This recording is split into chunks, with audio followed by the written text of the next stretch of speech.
신약 누가복음 23장 39절부터 43절까지의 말씀을 한 절씩 교독하도록 하겠습니다. 달린 행악자 중 하나는 비방하여 이르되 내가 그리스도가 아니냐 너와 우리를 구원하라 하되, 하나는 그 사람을 꾸짖어 이르되 내가 동일한 정죄를 받고서도 하나님을 두려워하지 아니하느냐. 우리는 우리가 행한 일에 상당한 보응을 받는 것이니 이에 당연하거니와 이 사람이 행한 것은 옳지 않은 것이 없느니라 하고, 이르되 예수여 당신의 나라에 임하실 때에 나를 기억하소서 하니. 함께 봅니다. 예수께서 이르시되 내가 진실로 내게 이르노니 오늘 내가 나와 함께 낙원에 있으리라 하시니라. 아멘. 예, 산부 예배 말씀을 전하러 들어오니까 장장로님이 목사님 힘내세요. 기대합니다.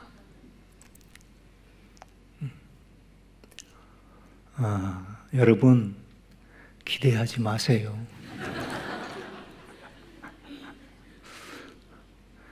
너무 쌀밥만 먹고 있습니다, 우리가. 감독님을 통해서.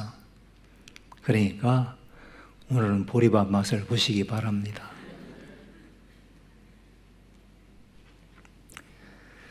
하나님 다음으로 제가 제일 무서운 분이 있습니다. 제 아내입니다. 짧게 잘은 못하는데 하여튼 시간 안에 짧게는 하겠습니다.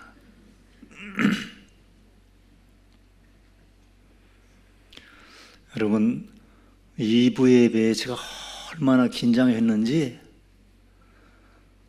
회중들이 다 그냥 숨 죽은 듯이 그냥 조용해요. 좀 긴장을 풀어드리기 위해서 저도 좀 제 긴장을 풀고 시 한 편 최근에 읽은 거 읽어드리겠습니다. 성탄절 새벽 연미산 능선이 붉습니다. 강물은 깊은 밤 제 몸을 숨겨 먼 길로 떠나지요. 노모는 헤아리기 어려운 방언으로 혼잣말을 주고받으며 웃습니다. 나의 갈 길 다가도록 찬송과 한절을 부르는데 그만 눈물이 솟더군요. 아직 갈 길이 오래 남은 모양입니다. 창말에서 어린 시절을 보낸 노모의 방언에는 숱한 이야기가 섞여 있습니다. 구순이 넘은 늙은 노모가 요양병원 병상에서 치매 증상이 있고 선망 증세가 있어서 거기서 이렇게 중얼중얼 하는데 새벽 기도하던 습관으로 방언을 하시고 찬송을 하는 거예요. 아들 김홍정 작가가 그것을 보고서 그것을 시로다가 해석을 하고 승화시켰어요. 멋있지 않습니까? 이 어르신이 누구인가 하니 우리 교회 김정숙 권사님 친정 어머니세요.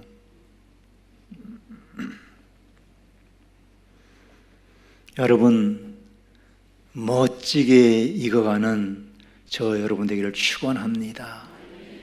신앙의 열매가, 우리의 기도가, 우리의 헌신이, 우리의 믿음이 시간이 지날수록 아름답게 익어가고 열매 맺는 삶, 참 쉬운 것 아닌 것 같습니다.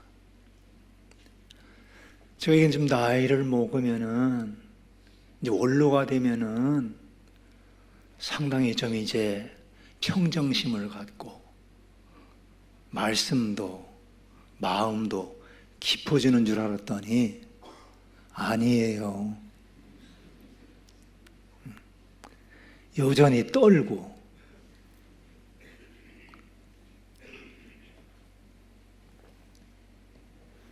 여러분 세월을 계수하는 지혜를 갖는 성도 여러분 되시기를 바랍니다. 요즘 무슨 생각 드세요? 지구촌 곳곳이 지금 난리잖아요.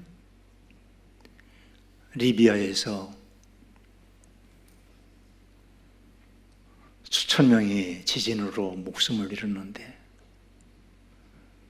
그것이 지워지기도 전에 모로코에서 지진이 났었죠. 리비아에서 대홍수가 나가지고 여러분 피해를 봐서 생명을 잃은 분들이 10,000명이 넘는답니다. 지상 나고 나면은 제일 먼저 어디가 떠올라요? 하와이가 저는 떠올라요. 하와이. 못 가봤어.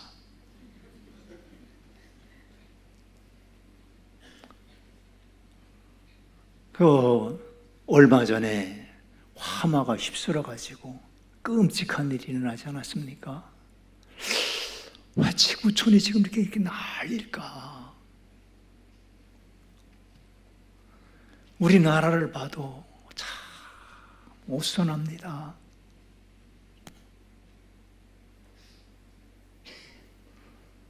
좀 안팎으로 좀 안정됐으면 좋겠는데 소시민들 불안해요. 우리 그리스도인들은 이런 때 저는 어떤 생각이 성큼 드는 거 아니에요.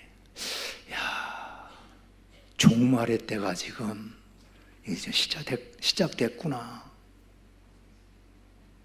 여러분 그런 생각 안 드세요? 사람들은 여전히 시집가고 장가가고 사업하고 만나서 먹고 마시고, 제 친구들도 어릴 때 친구, 고등학교 친구, 제가 대전에서 쭉 초, 중, 고, 대학, 신학교까지 나왔으니까 많은 친구가 있어요. 믿지 않는 친구들도 만납니다. 잘 웃고 잘 먹고 그래. 나는 이런 상황에서 야, 이런 때 예수 없이 어떻게 하나님 없이 이렇게 멀쩡하게 근데 그렇게 살 수 있을까? 의문이에요, 의문. 우리 사랑하는 성도 여러분들은 때를 알고 그 때를 준비하는 믿음을 잃지 않은 줄로 믿습니다. 예수님께서 말씀하셨어요. 제자들한테 지혜로운 사람이 되라. 어떤 사람이 지혜로운 사람이냐? 때를 아는 사람이다. 때를 준비하는 사람이다. 슬기로운 다섯 처녀 신랑이 올 때를 준비해. 등만 준비한 것이 아니라 기름도 준비해. 지혜로운 종들은 주인이 돌아올 때를 위해서 달란트로 열심히 일해서 언제 주인이 와도 딱 인문을 남겨서 드릴 수 있는 준비를 해. 여러분 이런 때 오늘 나는 뭘 준비를 합니까? 준비 잘하고 있습니까? 우리 제자들 교회 성도들을 보면은 참 감탄스러워요.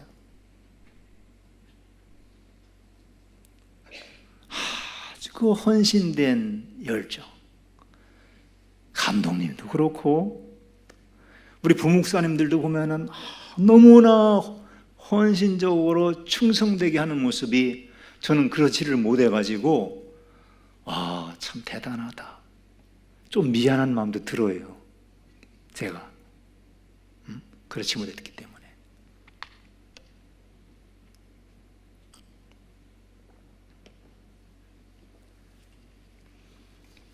여러분, 그렇지 못한 우리들, 아니 또 그렇게 열심히 헌신하고 열심히 사시는 여러분,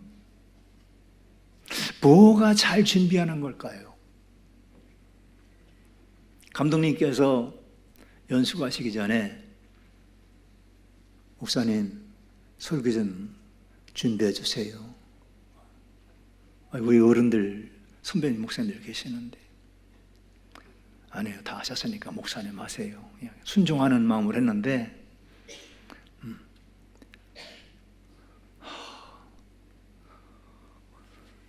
3주 전에 했는데 3주 내내 준비를 했어요. 어젯밤 뒤척이면서 잠을 못 잤습니다. 새벽 1시에 몽유병 환자처럼 벌떡 일어나가지고요, 유등천을 걷고 왔어요. 나같이 약간 그렇게 좀 이상한 사람들 몇 사람 같이 걷더라고.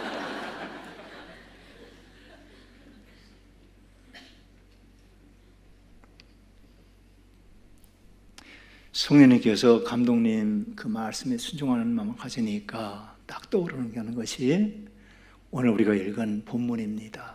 누가복음. 누가복음은 이방인들의 복음이라고 합니다. 이방인들의 복음. 누가복음하고 반대쪽에 있는 복음은 뭘까요?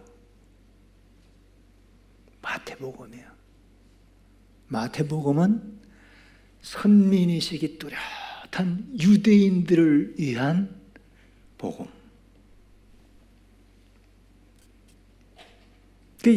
예수님 당시에 유대인들은 죄인, 제일 먼저 떠오르는 게 누구? 이방인들이었어요. 왜? 이방인들은 할례를 받지 않았어. 이방인들한테는 율법이 없어. 하나님을 몰라. 그 버림받은 사람들, 자기들만 구원받고 자기들만 하나님을 독점한 그런 선민식이 다 있었어요. 그런데 유대인들은 그 이방인들이 예수님 당시에도 저것들은 지옥 가고 지옥의 불쏘시가 될 것이라고 생각했는데, 누가복음의 저자 누가는 유대인이에요? 이방인일까요? 이방인이에요. 바울이 이방인의 사도인 그 밑에서 바울의 조력자였던 누가도 이방인이에요.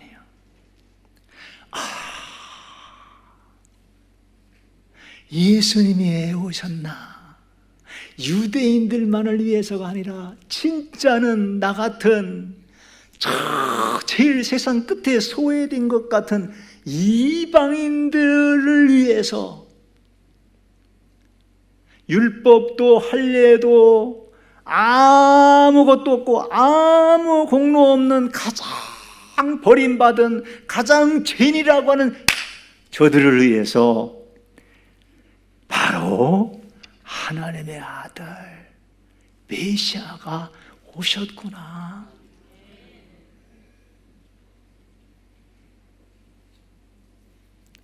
그래서 누가복음의 핵심 장면이 누가복음 15장에 보면은, 지난번에 렘브란트의 그림을 소개해 줬잖아요. 우리 충성된 제자들교회를 위해서 그때는 누구를 중심으로 전했는고 하니 맏아들, 그랬죠. 지금 그 맏아들이 유대인을 비유한 거예요. 그럼 반대로 거기 아버지를 속썩이고 아버지의 재산을 다 탕진하고 거지가 되어서 노숙자 시궁창 냄새가 나오는 그 작은 아들이 이제 살 길은 아버지밖에 없다. 그러고 돌아올 때 아버지께서, 늙은 아버지가 그 그림에서 쳐내요. 어떻게 해요?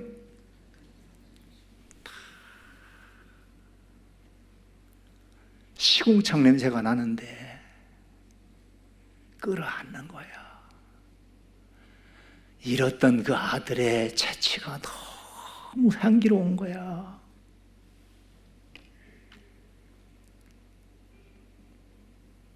여러분, 누가복음에서는 의인을 초점으로 두는 것이 아니라 아무 공로 없는, 아무 자격 없는 무자격들이야말로 하나님의 주인공이에요.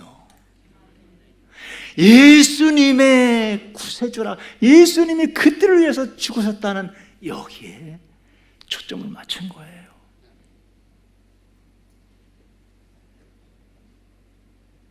그러면서 누가복음의 결말을 이루는 장면이 오늘 우리가 읽은 본문입니다.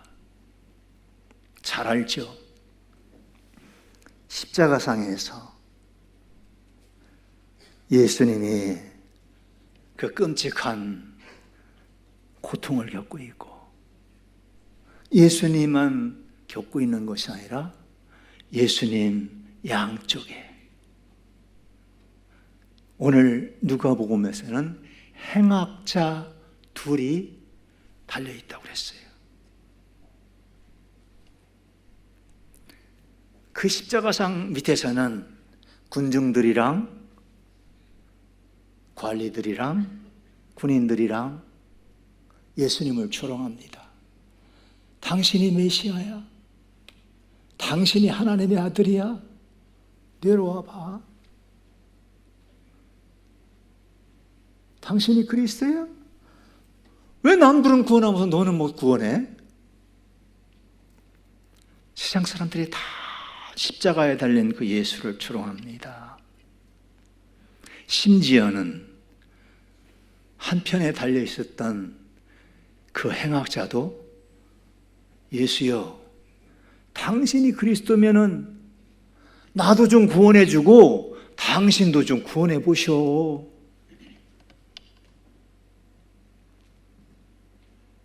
아무도 예수를 구원자로, 메시아로, 우리의 모든 죄와 허물을 뒤집어 쓰신 분으로 인정을 안 해요. 근데 여기다 한 사람, 여기 딱 한 사람, 다른 편의 행악자는 오늘 그 예수를 바라보면서 뭐라고 합니까? 여러분 한번 보십시다. 42절 같이 한번 읽어보십시다. 우리는 우리가 행한 일에 상당한 보응을 받는 것이니 이에 당연하니와 이 사람이 행한 것은 옳지 않은 것이 없느니라 하고. 이해되시대? 네, 그것만. 그거 43절도 읽어야 될 것 같으네요. 42절이죠? 42절. 다시 읽읍시다. 이르되 예수여, 당신의 임하실 때 나를 기억하소서 하니.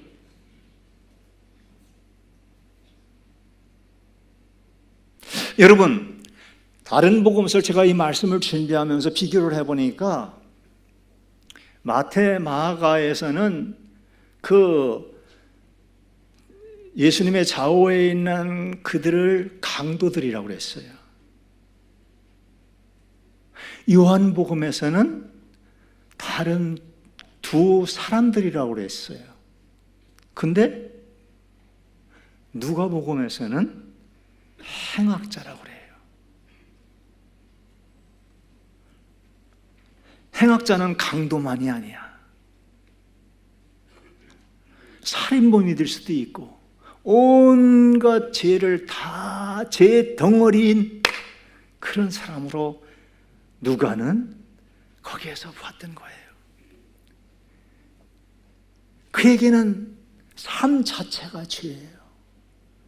삶 자체가 그에게는 암흑이야. 지금 성큼성큼 다가오고 있는데 그에게는 어떤 탈출도, 어떤 구원의 가능성도, 어떤 빛도 그는 없습니다. 그는 철저한 죄인, 철저한 흉악범, 철저하게 버림받은 존재입니다. 여러분,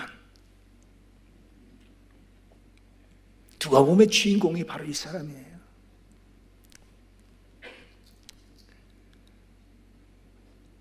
나는 하나님 앞에 참 내놓을 게 없어. 감독님하고 저하고 비교를 하니까요, 멀리 있을 때보다 3년 동안 가까이 있으니까 더 존경스러워. 야, 뭐 이런 사람이 있어.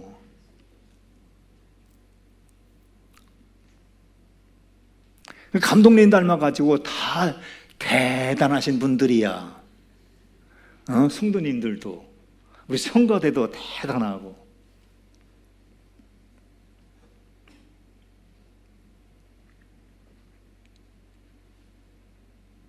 여기에서는 초점을 대단한 사람이 아니라 아무것도 자랑할 것이 없는 사람, 아무런 공로도 없는 사람, 어떤 가능성도 없는 사람들입니다. 성도 여러분, 그 사람이 할 수 있는 것은 한 가지밖에 없어요. 뭘까요? 예수여, 예수님, 나를 좀 불쌍히 여겨 주십시오.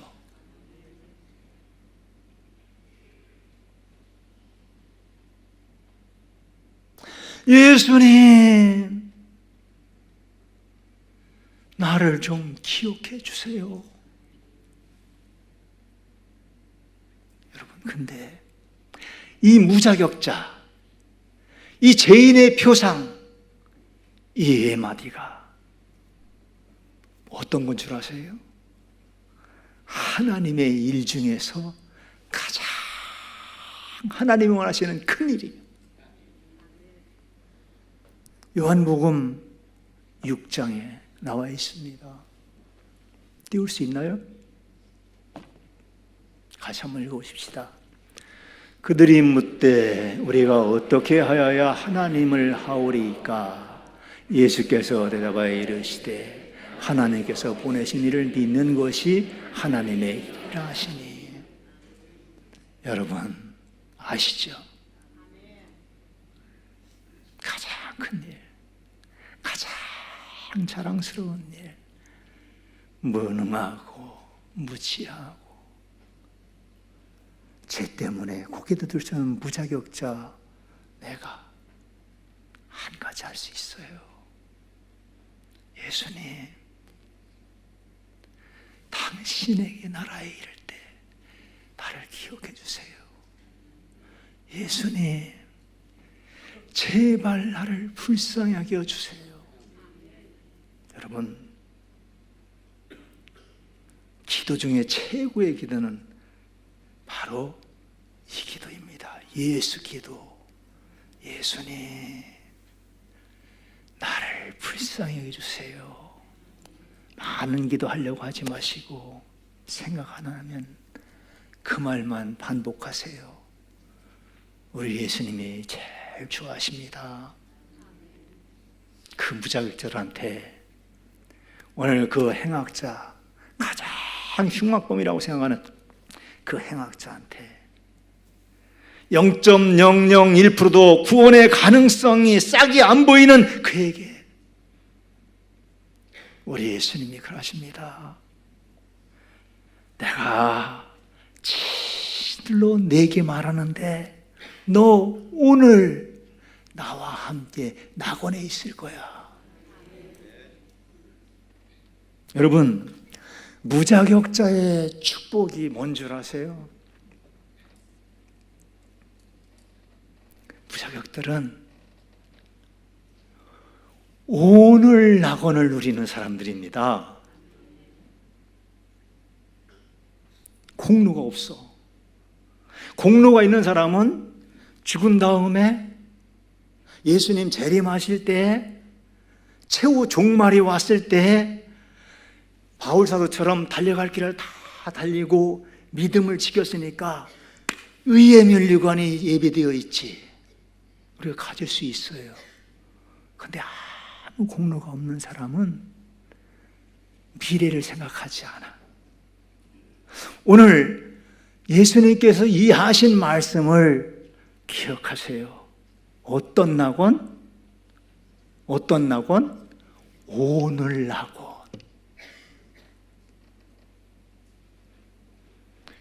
사랑하는 제자들교회 성도 여러분,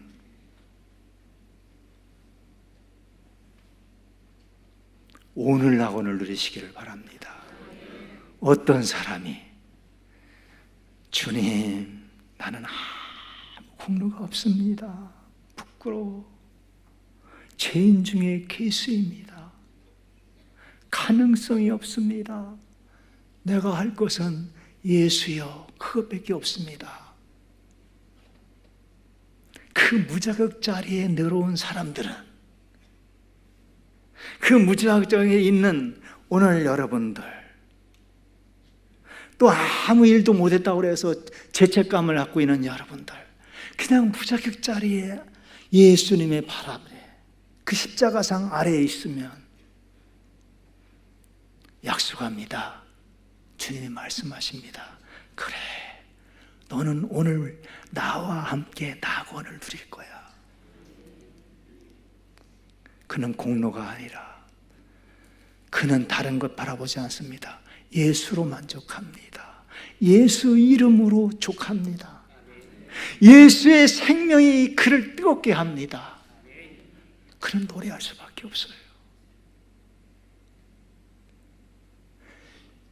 그 무자격자들은 아무 공로 없지만 자기를 노래해. 누구를 노래한다고? 나 자신을 노래해. 세상 사람들이 다 나를 어떻게 평가하든 어떻게 보든 상관없어. 예수님이 나를 알아주시니까, 너는 가장 큰 일을 했다고 인정해 주시니까. 그래서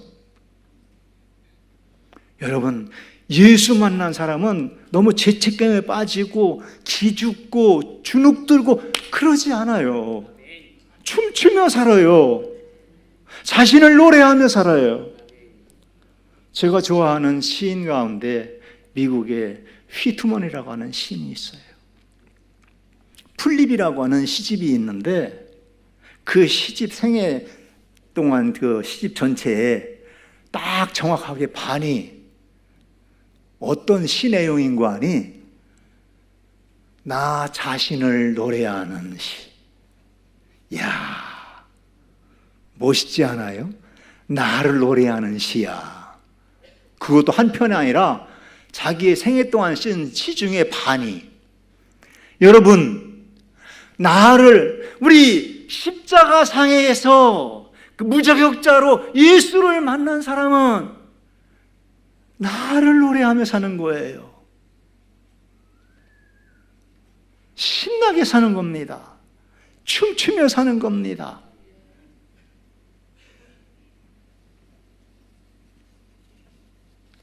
세상에 종말이 온다 할지라도, 이 세상이 지금 거꾸로 가는 것 같다 할지라도, 사람들이 나에게 어떻게 한다 할지라도, 여러분, 그의 노래는 이런 노래예요. 동남풍아 불어라, 서북풍아 불어라, 가시밭에 백합화 예수 향기 날리니 할렐루야 아멘. 가시밭에 백합화 예수 향기 날리니 할렐루야 아멘. 세상은 여전히 여러분 가시밭 속입니다. 우리를 찌릅니다. 근데 무자격자들은 세상이라는 그 화살에, 그 칼날에 찔리는데 이상해. 노래가 나와. 예수의 향기가 나와. 예수의 사랑이 흘러가. 그 세상 사람들은 이해를 못하는 거예요.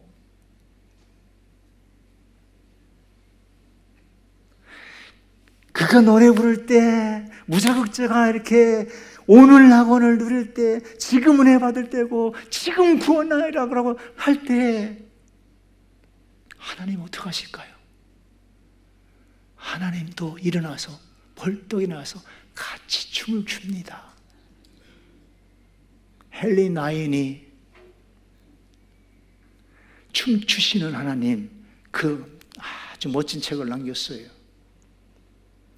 그 내용을 한마디로 얘기하면은 볼품없는 사람, 무자격자 같은 사람인데 예수 때문에 신나게 사는 거야.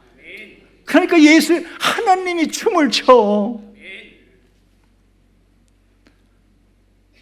우리 지대들교회 성도들은 하나님을 춤추시게 하는 분들입니다.